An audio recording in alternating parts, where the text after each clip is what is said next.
नमस्कार प्यारे विद्यार्थियों, आप सभी का एक बार फिर स्वागत है डीटीएस एजुकेशन के यूट्यूब चैनल पर।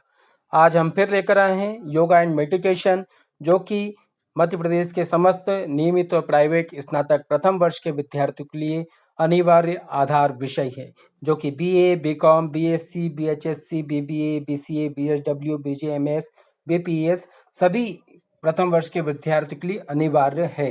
यहाँ प्रश्न पत्र एमसीक्यू टाइप होगा, यानी कि ओएमआर शीट पर आपको आंसर फिलअप करना है, इसलिए योग और मेडिटेशन को ध्यान से पढ़ें। अगर आपने हमारे चैनल को अभी तक लाइक सब्सक्राइब नहीं किया तो जरूर कर लें। चलिए शुरू करते हैं हम आज का वीडियो। आज की सीरीज का थर्ड पार्ट, प्रश्न क्रमांक 21, भौतिक शरीर कितने तत्वों से मिलकर बना है?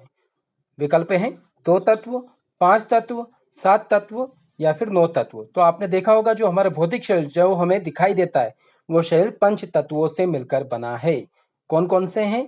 अग्नि, वायु, आकाश, पृथ्वी और जल। कई बार ऐसा भी प्रश्न पूछा जा सकता है, तो इसलिए आपको तत्वों के नाम भी याद होना चाहिए। तो इस प्रश्न का सही विकल्प होगा विकल्प बी, 5 तत्व।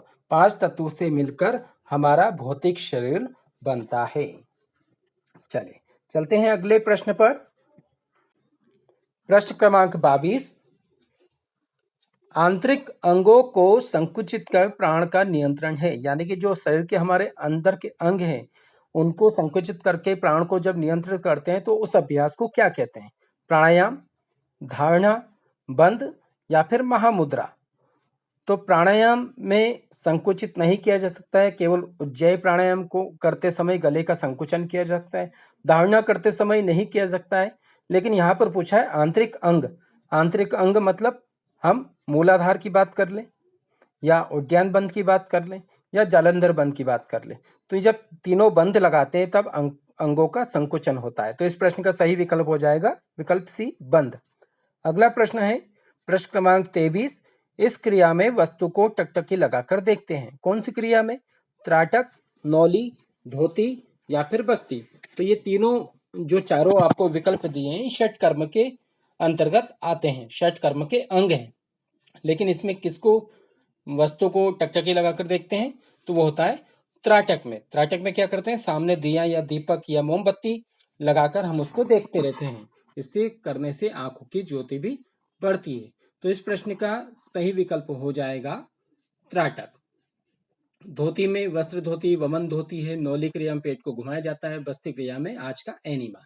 तो इस प्रश्न का सही विकल्प है त्राटक। प्रश्न क्रमांक 24, शवासन में शव का अर्थ क्या होता है? निष्क्रिय शरीर, मृत शरीर, मूर्छित शरीर या निरोगी शरीर। तो शवासन जब करते हैं तो शव का अर्थ होता है निष्क्रिय शरीर। शवासन करते हैं जब हम मन और शरीर को एक साथ रखते हुए पूरा ध्यान केवल शरीर पर लगाते हैं, मन को एकाग्र करने का प्रयास करते हैं। मूर्छित शरीर यानी कि बेहोश, जिसमें किसी को होश ही नहीं रहता है। मृत शरीर बिल्कुल मर गया, और निरोगी यानी बिल्कुल स्वस्थ। तो शवासन में शव का अर्थ होगा निष्क्रिय शरीर, यानी कि हम जब मन और शरीर को एक साथ कर दें और अन्य कोई कार्य न करें। तो इस प्रश्न का सही विकल्प हो जाएगा विकल्प ए, निष्क्रिय शरीर। अगला प्रश्न है प्रश्न क्रमांक 25, किस प्राणायाम में जिह्वा को नालीनुमा बनाते हैं या नलीनुमा बनाया जाता है?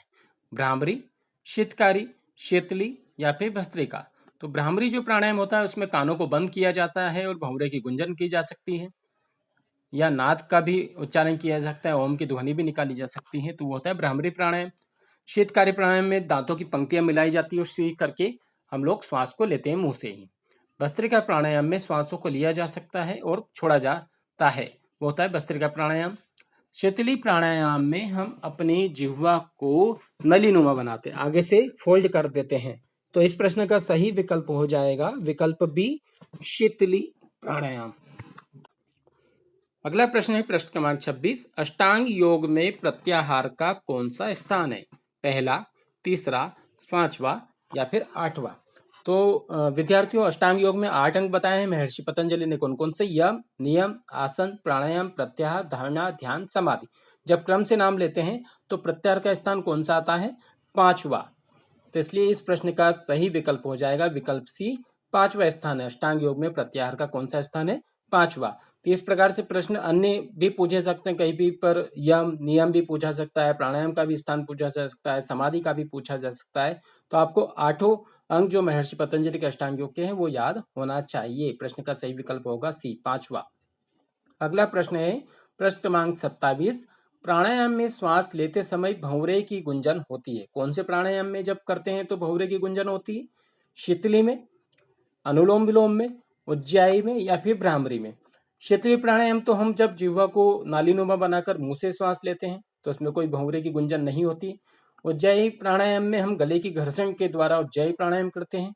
अनुलोम विलोम में पहले बाएं से फिर दाएं से और फिर दाएं से और फिर बाएं को श्वास छोड़ी जा सकती है, उसमें अनुलोम विलोम कहते हैं।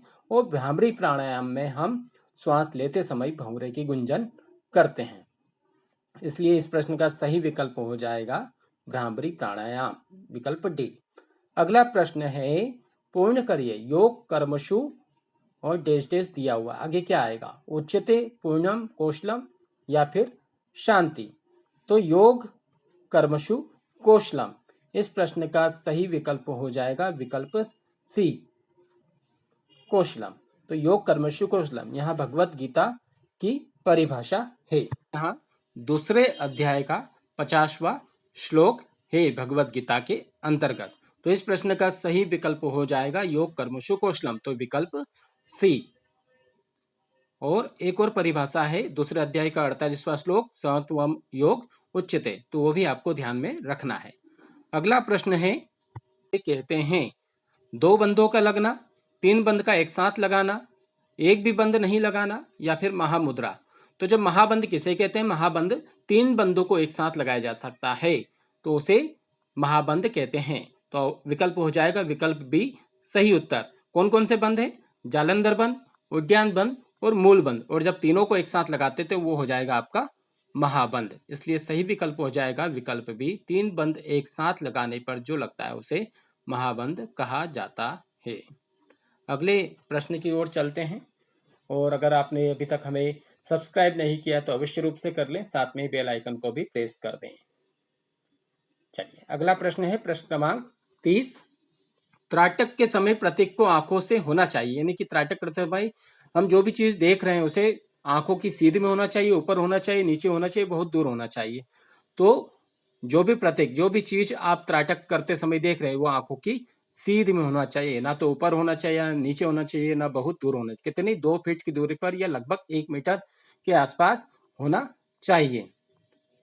तो इसलिए इस प्रश्न का सही विकल्प हो जाएगा विकल्प ए, आपकी आंखों की सीध में।